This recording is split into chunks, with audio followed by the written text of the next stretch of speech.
ఈ సినారియో మొత్తం కూడా చూడడానికి, అంటే ఇక్కడ యుద్ధం జరగట్లేదు, అక్కడెక్కడ యుద్ధం జరుగుతుంటే కూడా ఇక్కడ ప్రజలు ఇంత ఇబ్బంది పడతా ఉన్నారంటే ఇది రాష్ట్ర ప్రభుత్వం కొంతవరకు వైఫల్యం అని చెప్పొచ్చా?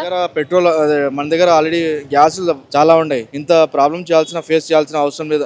తెలంగాణ కావచ్చు, ఆంధ్ర కావచ్చు, త్రూఅవుట్ ఇండియా మొత్తం ఫేస్ చేయాల్సిన అవసరమే లేదు. ఎందుకంటే ఆల్రెడీ మన దగ్గర గ్యాస్ ఉన్నాయి కాబట్టి, ఆల్రెడీ మోడీ చెప్పాడు కాబట్టి మన దగ్గర గ్యాస్ ఉన్నాయి. మీరు టెన్షన్ పడాల్సిన అవసరం లేదు. ఫస్ట్ ప్రిఫరెన్స్ ఎవరైతే ఇంట్లో ఉంటారో, ఫ్యామిలీ వాళ్ళు ఉంటారో వాళ్ళకి మెయిన్ ముందు ప్రిఫరెన్స్ ఇస్తాము. బట్ ఏమంటే బుకింగ్ చేసుకుంటే ముందు లేట్ గా అవుతుంది, ఇప్పుడు 2.5 days అయిపోతుంది అని చెప్పారు. 3 days నుంచి ఇలాగే ఇక్కడ అని కాదు, చాలా చోట్ల కూడా ఇలాగే జరుగుతుంది. సో ఈ గ్యాస్ రావడం అంటే ఈ 3 రోజుల్లో మీ పనులు ఎంతవరకు పోస్ట్ పోన్ అవుతా ఉన్నాయి, ఎంతవరకు దీని వల్ల మీకు ఇబ్బంది కలుగుతా ఉంది? అంతే, మేము రంజాన్ స్టార్ట్ అయింది కాబట్టి ఉపవాసం ఉంటాము, నైట్ డ్యూటీ చేసుకొస్తాం కాబట్టి మళ్ళీ దీనికోసం కూడా 3 days నుంచి వెయిట్ చేస్తున్నాం. బుకింగ్ గ్యాస్ దొరికితే మంచిది, దొరకకపోతే మళ్ళీ ఇంకా ఇట్లా రాబోయే రోజుల్లో మళ్ళీ ఇబ్బంది అవుతారు కదా. మేమే ఇబ్బంది అవుతున్నాం. అయితే రాబోయే రోజుల్లో చాలా మంది ప్రజలు ఇబ్బంది పడే అవకాశం ఉంటుంది కంపల్సరీగా. సో అలాంటి ప్రాబ్లం రాకుండా ఉండడానికి ప్రభుత్వం కంపల్సరీగా చర్య తీసుకోవాలని కోరుకుంటున్నాను.